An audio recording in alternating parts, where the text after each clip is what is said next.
नमस्ते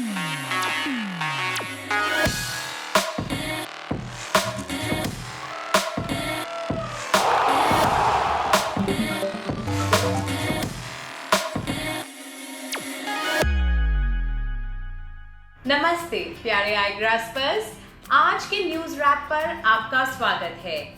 समय के साथ हालात बदल जाते हैं, इसलिए बदलाव में स्वयं को बदल लेना ही बुद्धिमानी है। तो चलिए दोस्तों, हमेशा बदलाव के लिए तैयार रहें और आगे कदम बढ़ाएं। इस सप्ताह के मुख्य समाचार हैं: दुर्घटनाग्रस्त एयर इंडिया एक्सप्रेस फ्लाइट का रेस्क्यू ऑपरेशन, किसान रेल की शुरुआत, महिंद्रा राजपक्ष ने श्रीलंका के प्रधानमंत्री के रूप में शपथ ली, मॉरिशस के आसपास हिंद महासागर में तेल के फैलाव को रोकने का प्रयास, बढ़ते हुए तापमान के कारण कनाडा की बर्फ की शेल्फ गिर गई, और आखिर में हमारा बहुत ही बेहतरीन F2 सेगमेंट। आइए शुरुआत करते हैं राष्ट्रीय समाचार से। प्रधानमंत्री श्री नरेंद्र मोदी ने 74वें स्वतंत्र दिवस के अवसर पर लाल किले के प्राचीर पर तिरंगा लहराया और लगातार 7वीं बार भाषण दिया। उनके भाषण की मुख्य बातें थी आत्मनिर्भर बनने की आवश्यकता के साथ साथ वोकल फॉर लोकल पर जोर दिया। उन्होंने कहा कि आज पूरे देश को एकजुट होकर स्थानीय कारोबार और उत्पादों को प्रोत्साहित करना चाहिए। उन्होंने कोविड-19 के विरुद्ध लड़ रहे योद्धाओं की प्रशंसा की। National digital health mission launch किया, जिसके अंतर्गत सभी भारतीयों को एक यूनिक हेल्थ आईडी मिलेगा। एनसीसी के लगभग 1 लाख नए कैडेट्स को विशेष प्रशिक्षण, ऑप्टिकल फाइबर कार्यक्रम को आगे बढ़ाना ताकि 6 लाख गांवों को डिजिटल इंडिया से जोड़ा जा सके। सोलर ऊर्जा के पक्ष में बोलते हुए उन्होंने प्रदूषण के स्तर को कम करने पर जोर दिया। एशियाई शेरों और गंगा की डॉल्फिन प्रजातियों को बचाने के लिए प्रोजेक्ट लायन और प्रोजेक्ट डॉल्फिन लॉन्च करना कुछ अन्य आकर्षण थे। एयर इंडिया की दुबई से आने वाली Vande Bharat rescue mission express flight 9-1344 Kozhikode हवाई अड्डे पर उतरते समय दुर्घटनाग्रस्त हो गई। ऐसे समय में वहां बहादुरी और मानवता की कुछ कहानियां सामने आईं। पायलट दीपक वसंत साठे और को पायलट अखिलेश कुमार ने तुरंत सूझबूझ से अपनी जान पर खेलकर कई लोगों की जानें बचाईं। उसके लिए मरणोपरांत उनकी सराहना भी की गई। उस फ्लाइट में 190 लोग सवार थे। भारी वर्षा में लैंड करते हुए रनवे पर ओवरशॉट करता हुआ वो विमान घाटी में 35 फीट नीचे जा गिरा। हालांकि वह क्षेत्र कंटेनमेंट जोन में था, फिर भी वहां के लोग यात्रियों को बचाने के लिए दौड़े पड़े। सभी ने उनकी इस निस्वार्थ सेवा की बहुत सराहना की। हमारे बहादुर नागरिक जिंदाबाद। पिछले हफ्ते महाराष्ट्र की देवलाली से बिहार के दानापुर तक जाने वाली किसान रेल को हरी झंडी द्वारा रवाना किया गया। किसान रेल विशेष गाड़ियां हैं जिनका किराया कम होता है और जिनके कोचेज रेफ्रिजरेटेड होते हैं ताकि फल और सब्जियों को एक जगह से दूसरी जगह तक लेके जाया जा सके। उम्मीद है कि सड़क के मुकाबले में इसकी लागत 1000 रुपए कम होगी और 15 घंटे का समय ही बचेगा।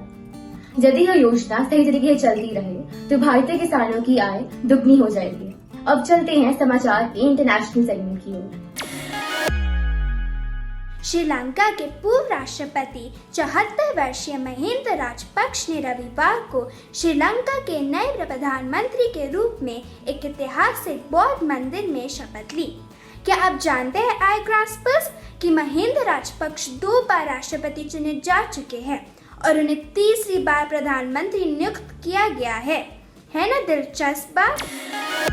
अफ्रीका के दक्षिणी पूर्वी समुद्र तट पर बसे एक द्वीप मॉरिशस ने पिछले हफ्ते एनवायरमेंटल इमरजेंसी की घोषणा कर दी।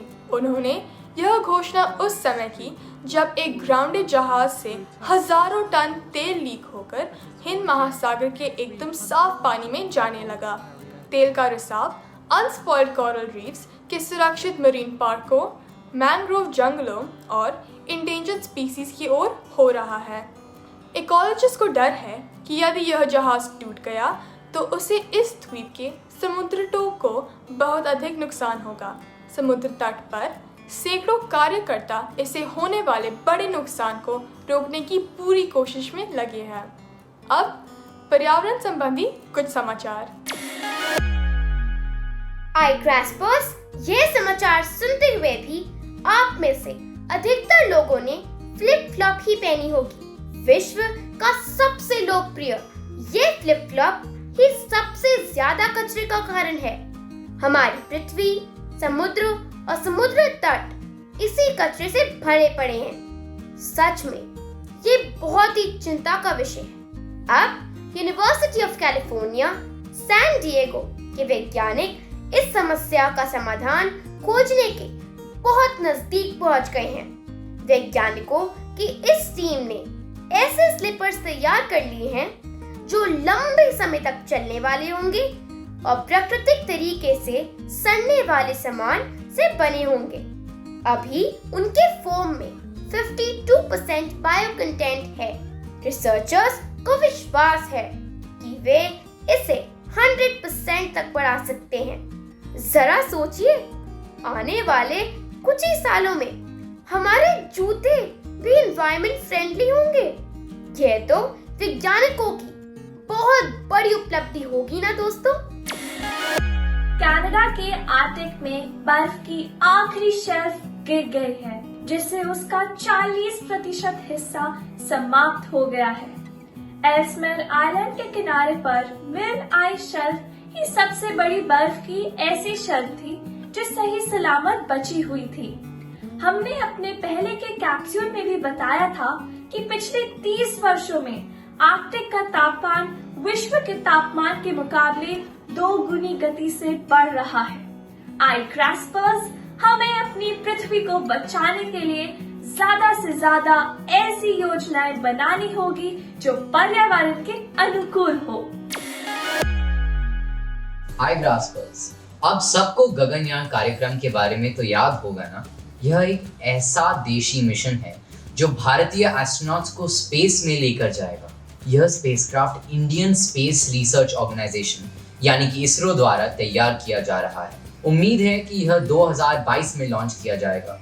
यह वर्ष भारत की स्वतंत्रता प्राप्ति का 75वां वर्ष होगा। भारत द्वारा भेजा जाने वाला यह पहला स्पेस मिशन होगा जिसमें यात्री भी भारतीय ही होंगे। हमें यह बताते हुए खुशी हो रही है कि गगनयान मिशन का हिस्सा बनने वाले वायुसेना के 4 अधिकारियों ने रूस में क्रू एक्शंस पर अपना प्रशिक्षण पूरा कर लिया है और वे सब स्वस्थ।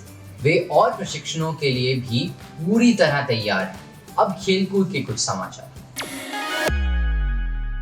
पिछले कुछ सालों से चीनी स्मार्टफोन निर्माता वीवो भारत के एक बड़े त्योहार को स्पॉन्सर कर रहे थे। नहीं, यह त्योहार दिवाली नहीं है, यह है इंडियन प्रीमियर लीग जो IPL के नाम से जाना जाता है। इस साल वीवो इसका प्रायोजक नहीं है। अब BCCI नए प्रायोजकों को आमंत्रित करेगा। देखते हैं ये कौन होगा, लेकिन इसके लिए हमें ज्यादा इंतजार नहीं करना पड़ेगा क्योंकि UAE में होने वाले IPL शुरू होने में बस 1 ही महीने का समय बचा है। कोरोना वायरस महामारी के चलते विश्व भर में कई कार्यक्रम रद्द कर दिए गए हैं। अंतर्राष्ट्रीय क्रिकेट मैचों की governing body international cricket council ने वुमेन्स क्रिकेट वर्ल्ड कप 2020 का आयोजन फिलहाल रद्द कर दिया है। इस टूर्नामेंट का आयोजन अब फरवरी 2022 में किया जाएगा। न्यूजीलैंड के अनुसार इसका आयोजन अगले वर्ष भी किया जा सकता था, लेकिन उन्होंने सुरक्षा को ध्यान में रखते हुए ICC के निर्णय को स्वीकार कर लिया है। प्रिय आई ग्रास्पर्स, ग्रामीण भारत से मिला पोस्टकार्ड इस शीर्षक का नया सेगमेंट शुरू करते हुए हमें हार्दिक प्रसन्नता हो रही है। इस सेगमेंट में ग्रामीण भारत से मिली वीरता और कड़ी मेहनत से उपलब्धियों की कहानियां लेकर आएंगे। चलिए सुने और देखें।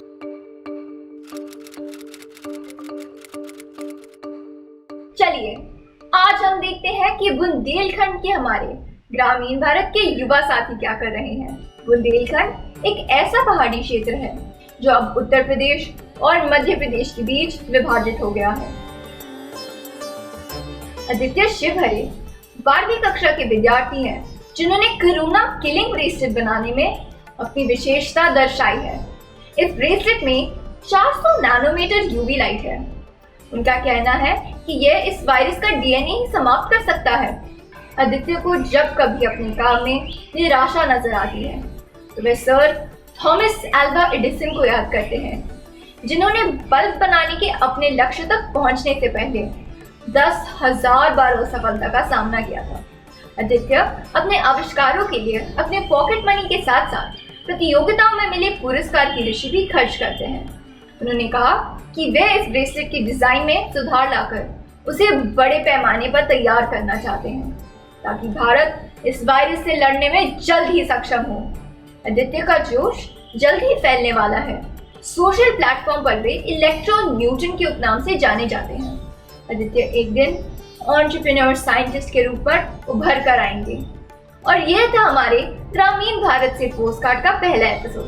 अगले पखवाड़े में हम एक और चकित करने वाली सकारात्मक कहानी लेकर उपस्थित होंगे। इस सप्ताह का मुहावरा है गांठ बांध लेना, जिसका मतलब है अच्छी तरह समझ लेना। अच्छी तरह गांठ बांध लो कि सफलता के लिए पढ़ना आवश्यक है। पहचानो कौन? इन्हें प्यार से सब मदर कहते हैं और वे एक नन है। उन्होंने द मिशनरीज ऑफ चैरिटी की स्थापना की थी ताकि वे समाज द्वारा उपेक्षित, भूखे, बेघर और अपंग लोगों की मदद कर सके। शांति और परोपकार हेतु किए गए कार्यों और सेवाओं के लिए उन्हें 1979 में नोबेल पीस प्राइज से सम्मानित किया गया। उन्हें सितंबर 2016 में संत की उपाधि दी गई। जी हाँ आई ग्रास्पर्स, ये मदर टेरेसा ही हैं। उन्होंने पारंपरिक नोबेल सम्मान की $192,000 की राशि लेने से ये कहकर इनकार कर दिया था कि ये राशि भारत के गरीब लोगों को दी जाए। वह सच में एक ऐसी माँ थी जिन्हें दूसरों की ज्यादा चिंता थी। बूझो तो जाने, एक साथ आए दो भाई, बिन उनके दूर शहनाई। पीटो तब वह देते संगत, फिर आए महफिल में रंगत। बूझो बूझो तबला। क्या आपको मालूम है कि 15 अगस्त 1947 की मध्य रात्रि में जब भारत आजाद हुआ था तो उस समय हमारा ना तो कोई प्रधानमंत्री या राष्ट्रपति था और ना ही कोई सरकार थी। उसी दिन प्रातः 8:30 पर लॉर्ड माउंटबैटन ने पंडित जवाहरलाल नेहरू को पहले प्रधानमंत्री के रूप में शपथ दिलाई थी।